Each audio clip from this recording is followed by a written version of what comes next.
Dear students, cost അക്കൗണ്ടിങ്ങിൻ്റെ ക്ലാസ്സിലേക്ക് എല്ലാവരെയും സ്വാഗതം ചെയ്യുന്നു. ബികോം BBA സ്റ്റുഡൻസിനുള്ള കോസ്റ്റ് അക്കൗണ്ടിങ്ങിൻ്റെ ആദ്യത്തെ ക്ലാസ്സാണിത്.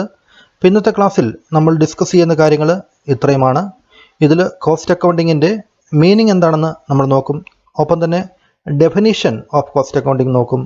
അതോടൊപ്പം കോസ്റ്റ് അക്കൗണ്ടിങ്ങിൻ്റെ സ്കോപ്പ് നമ്മൾ ഡിസ്കസ് ചെയ്യും.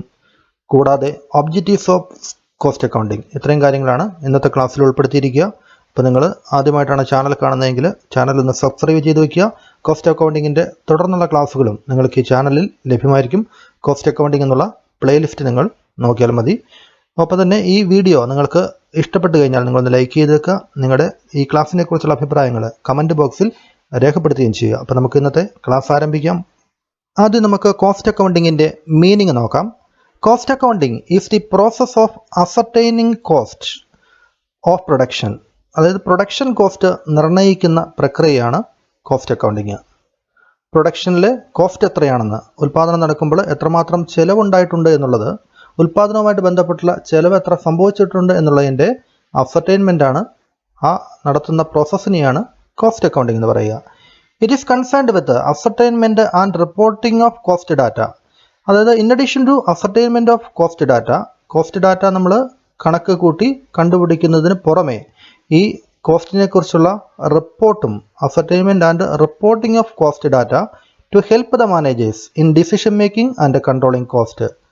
അതായത് കോസ്റ്റിൻ്റെ റിപ്പോർട്ട് ലഭിച്ചതിന് ശേഷം മാനേജർമാർക്ക് കോസ്റ്റ് കൺട്രോൾ ചെയ്യാനുള്ള ഡിസിഷൻ എടുക്കാൻ സാധിക്കും. ഇപ്പോൾ കോസ്റ്റ് കൂടുതലാണെന്ന് തോന്നുവാണെങ്കിൽ ആ കോസ്റ്റിനെ കൺട്രോൾ ചെയ്ത് മിനിമം ലെവലിൽ നിർത്തുന്നതിന് വേണ്ടി മാനേജേഴ്സിന് തീരുമാനം എടുക്കാൻ സാധിക്കും. അപ്പോൾ അതിനവർക്ക് കോസ്റ്റ് റിപ്പോർട്ട് ആവശ്യമാണ്, കോസ്റ്റിനെ കുറിച്ചുള്ള റിപ്പോർട്ടിംഗ് നടക്കേണ്ടത് ആവശ്യമാണ്. അപ്പോൾ അങ്ങനെ മാനേജർമാർക്ക് ഡിസിഷൻ എടുക്കുന്നതിന് വേണ്ടി കോസ്റ്റിനെ കുറിച്ചുള്ള റിപ്പോർട്ട് നൽകുന്നതിന് വേണ്ടി കോസ്റ്റ് അസർട്ടൈൻ ചെയ്യുക, പ്രൊഡക്ഷൻ്റെ കോസ്റ്റ് അസർട്ടൈൻ ചെയ്യുന്ന പ്രക്രിയയാണ് കോസ്റ്റ് അക്കൗണ്ടിംഗ് എന്ന് നമുക്ക് പറയാം.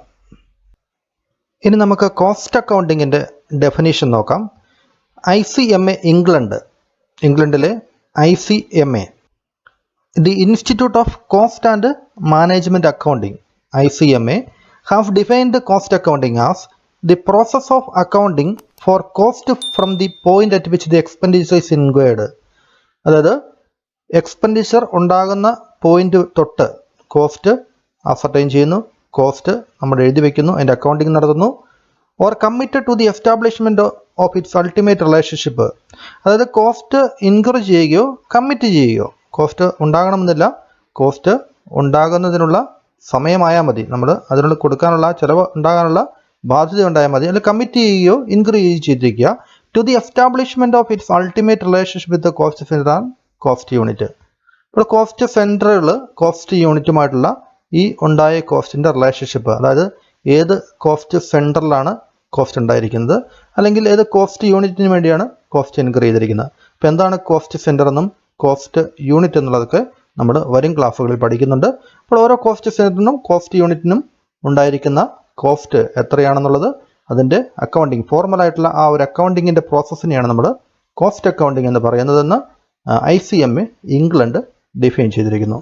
ഇപ്പോൾ ഈ കോസ്റ്റ് അക്കൗണ്ടിങ്ങിൻ്റെ ഡെഫിനേഷൻ നോക്കുമ്പോൾ തന്നെ നമുക്ക് കോസ്റ്റ് അക്കൗണ്ടൻസി എന്താണ് അതിൻ്റെ ഡെഫിനേഷനോടെ നമുക്ക് നോക്കി പോകാം. ICMA England has defined cost accountancy as the application of costing and cost accounting principle. ഇപ്പോൾ costing and cost accounting principle, costing എന്ന് പറഞ്ഞാൽ അസർട്ടൈൻമെൻറ്റ് ഓഫ് കോസ്റ്റ് ആണ്. പ്രൊഡക്ഷനിൽ കോസ്റ്റ് അസർട്ടൈൻ ചെയ്യുന്ന അതിൻ്റെ ഏറ്റവും മൈന്യൂട്ടായിട്ടുള്ള പോയിന്റിനാണ് നമ്മൾ കോസ്റ്റിംഗ് എന്ന് പറയുക. അപ്പോൾ കോസ്റ്റിങ്ങിൻ്റെയും കോസ്റ്റ് അക്കൗണ്ടിങ്ങിൻ്റെയും പ്രിൻസിപ്പിൾസും ടെക്നിക്സും, അതെല്ലാം methods and techniques to the science, art and practice of cost control and ascertainment of profitability. ഇപ്പോൾ കോസ്റ്റിങ്ങിൻ്റെയും കോസ്റ്റ് അക്കൗണ്ടിങ്ങിൻ്റെയും പ്രിൻസിപ്പിൾസും മെത്തേഡ്സും ടെക്നിക്സും എല്ലാം കോസ്റ്റിൻ്റെ കൺട്രോളിന് വേണ്ടിയും അസർട്ടൈൻമെൻറ്റിന് വേണ്ടിയും, അല്ലെങ്കിൽ പ്രോഫിറ്റബിലിറ്റിയുടെ അസർട്ടൈൻമെൻറ്റിന് വേണ്ടി കോസ്റ്റ് കണ്ടുപിടിക്കുക, എത്രമാത്രം പ്രോഫിറ്റബിളാണ് സ്ഥാപനമെന്ന് മനസ്സിലാക്കുക കോസ്റ്റിൻ്റെ ബേസിൽ. അപ്പം അങ്ങനെയൊക്കെ അപ്ലൈ ചെയ്യുന്നതിനെയാണ് നമ്മൾ കോസ്റ്റ് അക്കൗണ്ടൻസി എന്ന് പറയുക. ഇപ്പോൾ കോസ്റ്റ് അക്കൗണ്ടൻസി എന്ന് പറഞ്ഞാൽ കോസ്റ്റിങ്ങിൻ്റെ ആപ്ലിക്കേഷനാണ്. അതിൽ കോസ്റ്റ് അക്കൗണ്ടിങ്ങിൻ്റെ പ്രിൻസിപ്പിൾസും മെത്തേഡ്സും ടെക്നിക്സും എല്ലാം വരുന്നുണ്ട്. അത് ഒരു സയൻസ് ആണ്, ആർട്ടാണ്, പ്രാക്ടീസാണ്. ഇപ്പോൾ കോസ്റ്റ് അക്കൗണ്ടൻസി എന്ന് പറയുന്നത് ഒരു ശാസ്ത്രീയമായിട്ട് ചെയ്യേണ്ട ഒരു കാര്യമാണ്, ആർട്ട്ഫുള്ളായിട്ട്, അതായത് സ്കിൽഫുള്ളായിട്ട് ചെയ്യേണ്ട ഒരു കാര്യമാണ്, കണ്ടിന്യൂസ് ആയിട്ട് പ്രാക്ടീസ് ചെയ്യേണ്ട കാര്യമാണ്. അപ്പോൾ അങ്ങനെ വരുമ്പോഴാണ് ഇപ്പോൾ കോസ്റ്റ് അക്കൗണ്ടൻസി അല്പം ഒരു വൈഡർ കോൺസെപ്റ്റാണ് നമുക്ക് പറയാൻ സാധിക്കും. It includes the presentation of information derived there from for the purpose of managerial decision making. അതായത് it includes presentation of information, അതായത് കോസ്റ്റ് റിപ്പോർട്ടിംഗ് ആണ് ഇവിടെ ഉദ്ദേശിക്കുക. കോസ്റ്റിനെ കുറിച്ചുള്ള ഇൻഫർമേഷൻ പ്രസന്റ് ചെയ്യുക.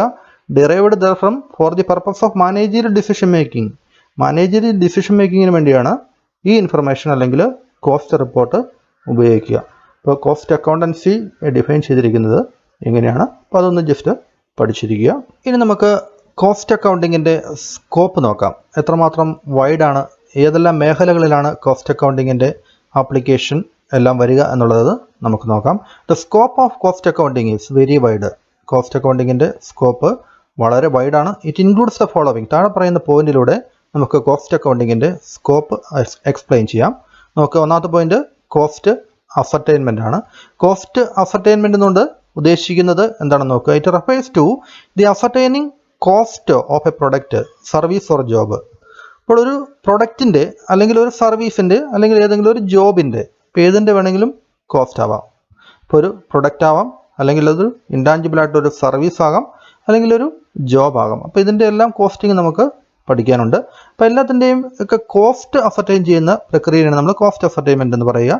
It is one of the important aspect of cost accounting. Cost അക്കൗണ്ടിങ്ങിൻ്റെ ഏറ്റവും പ്രധാനപ്പെട്ട ആസ്പെക്റ്റുകളിലൊന്നാണിത്. Cost ascertainment is done through collection of cost. എങ്ങനെയാണ് കോസ്റ്റ് അസർടൈൻ ചെയ്യുക? കോസ്റ്റ് എത്രയാണെന്നുള്ളത് കളക്ട് ചെയ്യുന്നു. അനാലിസിസ് ഓഫ് കോസ്റ്റ്, കോസ്റ്റിനെ നമ്മൾ തരംതിരിച്ച് അനാലിസിസ് നടത്തുന്നു. And linking of various expenses to the product, service or job. ഓരോ ജോബുമായിട്ടും അല്ലെങ്കിൽ സർവീസുമായിട്ടും ബന്ധപ്പെട്ടിട്ടുള്ള എക്സ്പെൻസുകളെ നമ്മൾ ജോബുമായിട്ട് ലിങ്ക് ചെയ്തുകൊണ്ട് ഓരോ ജോബിൻ്റെയും കോസ്റ്റ് അസർടൈൻ ചെയ്യുന്നു. അപ്പോൾ കോസ്റ്റ് അസർടൈൻമെൻറ്റ് ആണ് കോസ്റ്റ് അക്കൗണ്ടിങ്ങിൻ്റെ സ്കോപ്പ് നിർണ്ണയിക്കുന്ന ഒന്നാമത്തെ കാര്യം. 2, അസർടൈൻമെൻറ്റ് ഓഫ് പ്രോഫിറ്റബിലിറ്റി. ഇപ്പോൾ എന്താണ് അസർടൈൻമെൻറ്റ് ഓഫ് പ്രോഫിറ്റബിലിറ്റി എന്ന് ഉദ്ദേശിക്കുക? Cost accounting helps the management to ascertain the profitability of each product. ഓരോ പ്രൊഡക്റ്റിൻ്റെയും പ്രോഫിറ്റബിലിറ്റി കണ്ടുപിടിക്കുന്നതിന് വേണ്ടി നമുക്ക് കോസ്റ്റിംഗ് ടെക്നിക്ക് ഉപയോഗിക്കാറുണ്ട്. കാരണം ഒരു പ്രൊഡക്റ്റ് അല്ലെങ്കിൽ സർവീസ് ഓർ ജോബ് ഏതിൻ്റെ ആണെങ്കിലും പ്രോഫിറ്റബിൾ ആണോ എന്നുള്ളത് അതിൻ്റെ കോസ്റ്റുമായിട്ടാണ് കമ്പയർ ചെയ്യേണ്ടത്, അല്ലേ? നമുക്ക് എത്രമാത്രം കോസ്റ്റ് ഉണ്ടായിട്ടുണ്ട്, നമുക്കത് എത്ര രൂപയ്ക്ക് സെല് ചെയ്യാൻ സാധിക്കും. അപ്പോൾ അതിൻ്റെ ഡിഫറൻസ് ആണ് പ്രോഫിറ്റ് എന്ന് പറയുക. അപ്പോൾ പ്രോഫിറ്റബിലിറ്റി നിർണ്ണയിക്കുന്നതിന് വേണ്ടി കോസ്റ്റ് അസർടൈൻമെൻറ്റ് ആവശ്യമാണ്. It determines the potential of each product, service or job to make profit. ഒരു പ്രൊഡക്റ്റ് അല്ലെങ്കിൽ ഒരു സർവീസ്, ജോബ് അതൊക്കെ പ്രോഫിറ്റബിൾ ആണോ എന്നുള്ളത് നിർണ്ണയിക്കുന്നതിന് വേണ്ടി അതിൻ്റെ ഒരു പൊട്ടൻഷ്യൽ, സാധ്യത എത്രമാത്രം പ്രോഫിറ്റബിൾ ആണ് എന്നുള്ളത് തീരുമാനിക്കുന്നത് കോസ്റ്റിനെ ബേസ് ചെയ്താണ്. അവിടെ കോസ്റ്റ് അക്കൗണ്ടിങ്ങിലാണ് കോസ്റ്റ് അസർടൈൻമെൻറ്റ് നടക്കുക. And it also ascertain the actual profit made by them. ഈ കോസ്റ്റിൻ്റെ അടിസ്ഥാനത്തിൽ ആക്ച്വൽ കോസ്റ്റ് എത്രയാണോ, ആക്ച്വൽ ആയിട്ട് സെയിൽസിലൂടെ നമുക്ക് കിട്ടിയിരിക്കുന്ന റവന്യൂ എത്രയാണോ, അപ്പോൾ അത് തമ്മിലൊക്കെ കമ്പയർ ചെയ്തുകൊണ്ട് ആക്ച്വൽ പ്രോഫിറ്റ് എത്രമാത്രം കമ്പനിക്ക് ലഭിച്ചിട്ടുണ്ടെന്നൊക്കെ അസർടൈൻ ചെയ്യാൻ വേണ്ടി കോസ്റ്റ് അക്കൗണ്ടിങ്ങിലൂടെ സാധിക്കുന്നു. ഇനി മൂന്നാമത്തെ പോയിന്റ് നോക്കാം, കോസ്റ്റ് പ്രസൻറ്റേഷൻ. അത് കോസ്റ്റ് പ്രസൻറ്റേഷനെ നമുക്ക് കോസ്റ്റ് റിപ്പോർട്ടിംഗ് എന്നും പറയാറുണ്ട്. It refers to the presenting or reporting of cost data to various managerial personnel. Management തലത്തിലുള്ള ഉദ്യോഗസ്ഥർക്ക്, മാനേജർമാർക്ക് ആവശ്യത്തിനുള്ള കോസ്റ്റിനെ കുറിച്ചുള്ള വിവരങ്ങൾ നൽകുന്നതിനെയാണ് കോസ്റ്റ് പ്രസൻറ്റേഷൻ എന്ന് പറയുക. ഇത് നൽകുന്നതിന് വേണ്ടിയാണ് to help them in decision making. തീരുമാനങ്ങൾ എടുക്കുന്നതിൽ അവർക്ക് ഈ കോസ്റ്റ് ഡാറ്റ ആവശ്യമാണ്, കോസ്റ്റിനെ കുറിച്ചുള്ള വിവരങ്ങൾ ആവശ്യമാണ്. Timely reporting adds more value to the cost information. അപ്പോൾ കൃത്യമായിട്ടുള്ള ഇൻഫർമേഷൻ കൃത്യസമയത്ത് ലഭിക്കുക എന്നുള്ളത് ഡിസിഷൻ മേക്കിങ്ങിന് വളരെ ഇമ്പോർട്ടൻ്റ് ആണ്. ഇപ്പോൾ കോസ്റ്റ് ഇൻഫർമേഷൻ കൃത്യസമയത്ത് കൃത്യമായിട്ട് നൽകുക എന്നുള്ളത് കോസ്റ്റ് അക്കൗണ്ടൻസിൻ്റെ ഡ്യൂട്ടിയാണ്. ഇപ്പോൾ കോസ്റ്റ് പ്രസൻറ്റേഷൻ അത് ഡിസിഷൻ മേക്കിങ്ങിന് വേണ്ടി മാനേജീരിയൽ പേഴ്സണൽസിന് കോസ്റ്റ് റിപ്പോർട്ടിംഗ് ആയിട്ട് നൽകുന്നു, അല്ലേ? അടുത്ത പോയിന്റ് നോക്കുക, കോസ്റ്റ് കമ്പാരിസൺ. ഇപ്പം എന്താണ് കോസ്റ്റ് കമ്പാരിസൺ എന്നുള്ളത് നോക്കാം. It is an important aspect of cost accounting. Cost അക്കൗണ്ടിങ്ങിൻ്റെ വളരെ പ്രധാനപ്പെട്ട ഒരു ആസ്പെക്റ്റ് ആണ് cost comparison. It is great help in decision making. ഇത് നമുക്ക് ഡിസിഷൻ മേക്കിങ്ങിനെ വളരെ സഹായിക്കുന്നുണ്ട്. It helps to compare the cost of production of different products. ഇപ്പോൾ ഇവിടെ കോസ്റ്റ് കമ്പാരിസൺ എന്ന് ഉദ്ദേശിക്കുന്നത് ഡിഫറൻ്റ് ആയിട്ടുള്ള പ്രൊഡക്ട്സിൻ്റെ കോസ്റ്റ് ഓഫ് പ്രൊഡക്ഷൻ നമുക്ക് കമ്പയർ ചെയ്യാം. ഇപ്പോൾ ഡിഫറെൻറ്റ് പ്രൊഡക്ട്സ് ഉണ്ടെങ്കിൽ ഓരോ പ്രൊഡക്റ്റിൻ്റെയും കോസ്റ്റ് ഓഫ് പ്രൊഡക്ഷൻ തമ്മിൽ നമുക്ക് കമ്പയർ ചെയ്യാം. ഏത് പ്രൊഡക്റ്റിനാണ് കൂടുതൽ കോസ്റ്റ് ഉണ്ടാവുക, ഏത് പ്രൊഡക്റ്റിനാണ് കോസ്റ്റ് കുറവ്, അങ്ങനെ കമ്പയർ ചെയ്യാം. Or services as well as different periods of time. അത് പ്രൊഡക്റ്റിൻ്റെ മാത്രമല്ല, അത് സർവീസസിൻ്റെ ആവാം. Product or service as well as different period of time. ഇപ്പം ഇങ്ങനെ രണ്ട് പ്രൊഡക്റ്റുകൾ അല്ലെങ്കിൽ രണ്ട് സർവീസുകൾ തമ്മിൽ കമ്പയർ ചെയ്യുന്നതിന് പുറമെ ഡിഫറെൻറ്റ് പീരീഡ്സ് ഓഫ് ടൈമിൽ ഓരോ പ്രൊഡക്റ്റിൻ്റെയും കോസ്റ്റ് എത്രയാണ് എന്നുള്ളത് നമുക്ക് കമ്പയർ ചെയ്യാം. പേ എന്ന് പറയുന്ന ഒരു പ്രൊഡക്റ്റിന് കഴിഞ്ഞ വർഷം ഉണ്ടായ കോസ്റ്റ് എത്രയാണ്, ഈ വർഷം ഉണ്ടായ കോസ്റ്റ് എത്രയാണ്. അപ്പോൾ ഡിഫറെൻറ്റ് പീരീഡ്സ് ഓഫ് ടൈമിൽ ഒരേപോലുള്ള അല്ലെങ്കിൽ ഒരേ പ്രൊഡക്റ്റിൻ്റെ തന്നെ കോസ്റ്റ് നമുക്ക് കമ്പയർ ചെയ്യാൻ സാധിക്കും. It involves both interfirm comparison and intrafirm comparison. ഇപ്പോൾ ഇന്റർഫേം കമ്പാരിസൺ ഉദ്ദേശിക്കുന്നത് നമ്മളെപ്പോലെ തന്നെ സിമിലർ പ്രൊഡക്റ്റ് ഉണ്ടാക്കുന്ന മറ്റ് കമ്പനികളുടെ കോസ്റ്റ് എത്രയാണ്. അപ്പോൾ അതിനാണ് ഇന്റർഫേം എന്ന് പറയുന്നത്. രണ്ട് ഫേംസിൻ്റെ ഇടയിൽ, രണ്ട് കമ്പനികൾക്ക് ഇടയിലുള്ള കമ്പാരിസൺ. അല്ലെങ്കിൽ ഇൻട്രാഫേം ആവാം, നമ്മുടെ തന്നെ പ്രോഡക്റ്റ് കഴിഞ്ഞ വർഷങ്ങളിൽ എത്ര കോസ്റ്റ് ഉണ്ടായി, ഈ വർഷം എത്ര കോസ്റ്റാണ്, 2 വർഷം മുമ്പ് എത്രയായിരുന്നു കോസ്റ്റ്. അപ്പോൾ ഒരു ഫേമിന് ഉള്ളിൽ തന്നെയുള്ള കമ്പാരിസൺ അതുമാകാം. ഇപ്പോൾ കോസ്റ്റ് കമ്പാരിസണും കോസ്റ്റ് അക്കൗണ്ടിങ്ങിൻ്റെ ഭാഗമാണ്. അടുത്ത പോയിന്റ് നോക്കുക, cost control.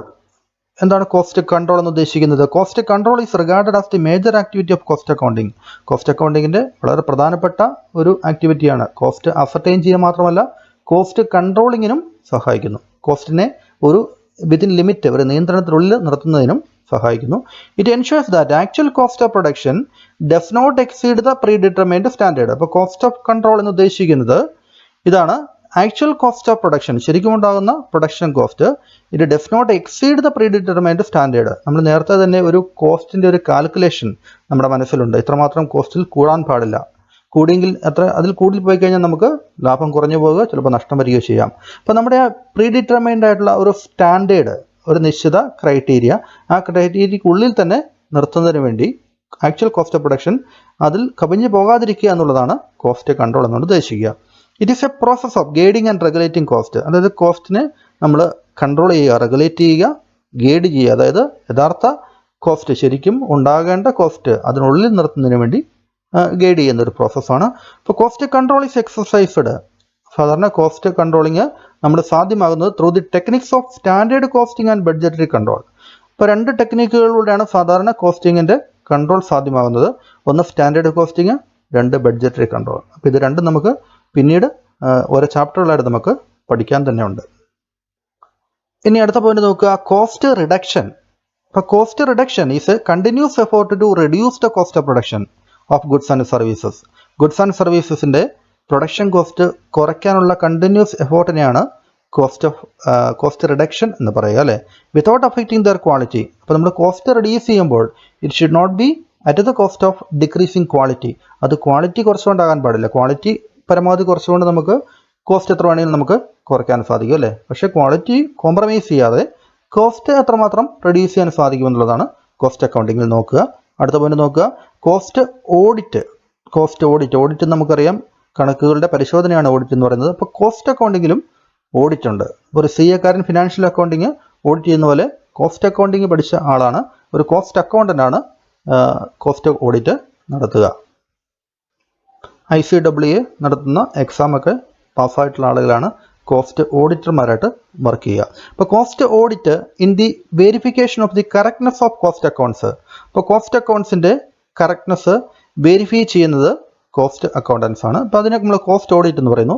It ensures that the cost accounts are correctly kept in accordance with the principles of costing employed. ഇപ്പോൾ കോസ്റ്റ് അക്കൗണ്ടിങ്ങിൽ നമ്മൾ രേഖപ്പെടുത്തിയിരിക്കുന്ന കോസ്റ്റിൻ്റെ വിവരങ്ങൾ അത് കോസ്റ്റിംഗ് പ്രിൻസിപ്പിൾ അനുസരിച്ച് തയ്യാറാക്കിയതാണ്, അത് കറക്റ്റാണ് എന്നുള്ളതൊക്കെയാണ് കോസ്റ്റ് ഓഡിറ്റിലൂടെ ഉറപ്പുവരുത്തുക. It helps to detect errors and prevent frauds. ഇപ്പോൾ കോസ്റ്റ് അക്കൗണ്ടിങ്ങിൽ എന്തെങ്കിലും തെറ്റുകൾ വന്നിട്ടുണ്ടോ, എറേഴ്സ് ഉണ്ടായിട്ടുണ്ടെങ്കിൽ അത് കണ്ടുപിടിക്കുക, അല്ലെങ്കിൽ ഫ്രോഡുകൾ, എന്തെങ്കിലും തട്ടിപ്പുകളൊക്കെ നടന്നിട്ടുണ്ടെങ്കിൽ അത് കണ്ടുപിടിക്കുക എന്നുള്ളത്, പ്രിവെൻറ്റ് ചെയ്യുക എന്നുള്ളതും അതിന് തടയുക എന്നുള്ളതൊക്കെ കോസ്റ്റ് ഓഡിറ്റിൻ്റെ ലക്ഷ്യമാണ്. അപ്പോൾ ഇത്രയാണ് നമുക്ക് കോസ്റ്റ് അക്കൗണ്ടിങ്ങിൻ്റെ സ്കോപ്പിനെ കുറിച്ച് പറയാനുള്ളത്. ഇനി നമുക്ക് കോസ്റ്റ് അക്കൗണ്ടിങ്ങിൻ്റെ ഒബ്ജക്റ്റീവ്സ് കൂടെ ഒന്ന് പഠിക്കാം. നോക്കുക, following are the main objectives of cost accounting. ഒന്ന്, to ascertain the cost of production of goods manufactured. നമ്മൾ ആദ്യം ഡിസ്കസ് ചെയ്ത കാര്യം തന്നെയാണ്. നമ്മൾ മാനുഫാക്ചർ ചെയ്ത ഗുഡ്സിൻ്റെ പ്രൊഡക്ഷൻ കോസ്റ്റ് അത് അസർട്ടൈൻ ചെയ്യുക. 2, to provide cost data for fixation of selling price. Selling price fix ചെയ്യുമ്പോൾ, ഒരു പ്രൊഡക്റ്റിൻ്റെ വിൽപ്പന വില ഫിക്സ് ചെയ്യുമ്പോൾ എത്രമാത്രം കോസ്റ്റ് ഉണ്ട് എന്നുള്ളത് നമുക്കറിയണം, അല്ലേ? ആ കോസ്റ്റിനേക്കാളും മുകളിലുള്ള ഒരു വിലയായിരിക്കണം സെല്ലിംഗ് പ്രൈസായിട്ട് ഫിക്സ് ചെയ്യേണ്ടത്. എങ്കിൽ മാത്രമേ നമുക്ക് ലാഭം കിട്ടുള്ളൂ. അപ്പോൾ സെല്ലിംഗ് പ്രൈസിൻ്റെ ഫിക്സേഷന് വേണ്ടി കോസ്റ്റ് ഡാറ്റ ആവശ്യമാണ്. ആ തരത്തിലുള്ള കോസ്റ്റ് ഡാറ്റ പ്രൊവൈഡ് ചെയ്യുക, അത് കോസ്റ്റ് അക്കൗണ്ടിങ്ങിൻ്റെ ഒരു ലക്ഷ്യമാണ്. അടുത്ത് നോക്കുക, to provide analysis of cost by process, operations or departments.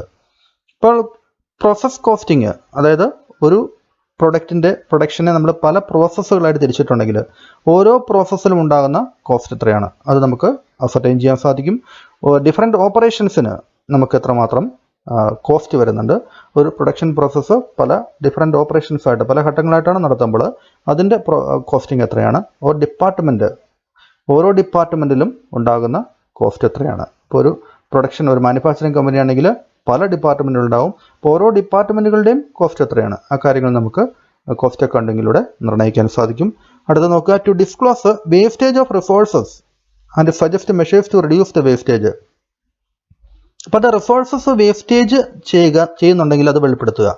അതായത് റോ മെറ്റീരിയൽസിൻ്റെ അനാവശ്യമായിട്ടുള്ള ഉപയോഗം അത് വേസ്റ്റായി പോവുക, അത്തരത്തിലുള്ള കാര്യങ്ങളൊക്കെ ഉണ്ടെങ്കിൽ അത് ഡിസ്ക്ലോസ് ചെയ്യുക, വെളിപ്പെടുത്തുക. അതിൻ്റെ സജസ്റ്റ്, വെളിപ്പെടുത്തുക മാത്രമല്ല suggest measures to reduce the wastage കുറയ്ക്കുന്നതിനാവശ്യമായിട്ടുള്ള ഒരു പ്രൊസീജിയർ അല്ലെങ്കിൽ മാർഗങ്ങളും നൽകുക എന്നുള്ളതും കോസ്റ്റ് അക്കൗണ്ടിങ്ങിൻ്റെ ലക്ഷ്യമാണ്. അടുത്ത് to ascertain the profit or loss of each product, process or department. അപ്പോൾ ഓരോ പ്രൊഡക്റ്റിൻ്റെയും പ്രോഫിറ്റ് എത്രയാണെന്നുള്ളത്, പ്രോഫിറ്റ് ആണോ ലോസ് ആണെന്നുള്ളത് അസർട്ടൈൻ ചെയ്യുക. പ്രോസസ് ഓർ ഡിപ്പാർട്ട്മെൻറ്റ് വൈസായിട്ടും അല്ലെങ്കിൽ ഓരോ പ്രോസസ് വൈസായിട്ട് അതിൽ പ്രോഫിറ്റ് ആണോ ലോസ് ആണെന്നുള്ളത് ഒരു പ്രൊഡക്റ്റിനെ സംബന്ധിച്ച് അത് അസർട്ടൈൻ ചെയ്യുക. അപ്പോൾ കോസ്റ്റ് അക്കൗണ്ടിങ്ങിൻ്റെയും ഒരു സാന്നിധ്യം അവിടെ ആവശ്യമാണ്. To ascertain the profitable to each activity proposed to be carried out. ഇപ്പോൾ നമ്മൾ ഓരോ പ്രൊഡക്റ്റും, നമ്മൾ പുതിയൊരു പ്രൊഡക്റ്റ് ഇറക്കാൻ പോകുന്നുണ്ടെങ്കിൽ, പ്രപ്പോസ് ചെയ്യുന്നുണ്ടെങ്കിൽ, നടപ്പിലാക്കാൻ പോകുന്നുണ്ടെങ്കിൽ, ഒരു പുതിയ പ്രൊഡക്റ്റ് നമ്മൾ വിപണിയിൽ ഇറക്കുന്നതിന് മുമ്പായിട്ട് അതിൻ്റെ കോസ്റ്റിനെ കുറിച്ച് ചിന്തിക്കണം അല്ലേ. അപ്പോൾ ആ കോസ്റ്റ് അസർട്ടൈൻ ചെയ്യുക, അത് കോസ്റ്റ് അക്കൗണ്ടിങ്ങിൻ്റെ ഭാഗമാണ്. To exercise a control over different elements of cost. കോസ്റ്റിന് പല എലമെൻറ്റുകളുണ്ട്.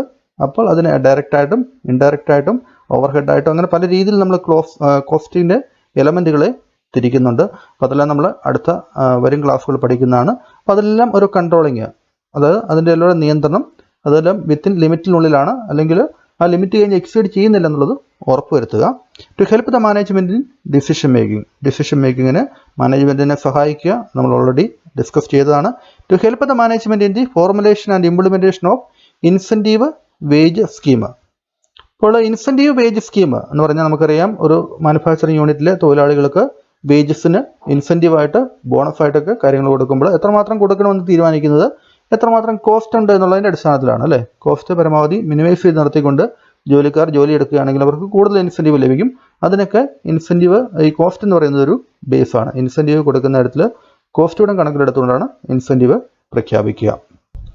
ഇനി അവസാനമായിട്ട് to assist in the preparation of interim financial സ്റ്റേറ്റ്മെൻറ്റുകൾ തയ്യാറാക്കുമ്പോൾ, അത് ഇൻറ്ററിം എന്ന് ഉദ്ദേശിക്കുന്നത് ഇടക്കാലം, ഫൈനൽ ഫിനാൻഷ്യൽ സ്റ്റേറ്റ്മെൻറ്റ് തയ്യാറാക്കുന്നതിന് മുമ്പായിട്ട് നമ്മൾ ക്വാർട്ടർലി അല്ലെങ്കിൽ 6 മാസം കൂടുമ്പോഴൊക്കെ ഫിനാൻഷ്യൽ സ്റ്റേറ്റ്മെൻറ്റ് തയ്യാറാക്കുന്നുണ്ടെങ്കിൽ അതിനു വേണ്ടി ആവശ്യമായിട്ടുള്ള ഡാറ്റ സപ്ലൈ ചെയ്യുക, അതും കോസ്റ്റ് അക്കൗണ്ടിങ്ങിൻ്റെ ഒരു ലക്ഷ്യമാണ്. അപ്പോൾ ഇന്നത്തേക്ക് നമ്മുടെ ക്ലാസ് അവസാനിക്കുകയാണ്. അപ്പോൾ നിങ്ങൾക്ക് ഇതിൻ്റെ ബാക്കിയുള്ള ക്ലാസ്സുകൾ തുടർന്നും ലഭിക്കുന്നതായിരിക്കും. അപ്പോൾ നമുക്കിനി അടുത്ത ക്ലാസ്സിൽ കാണാം.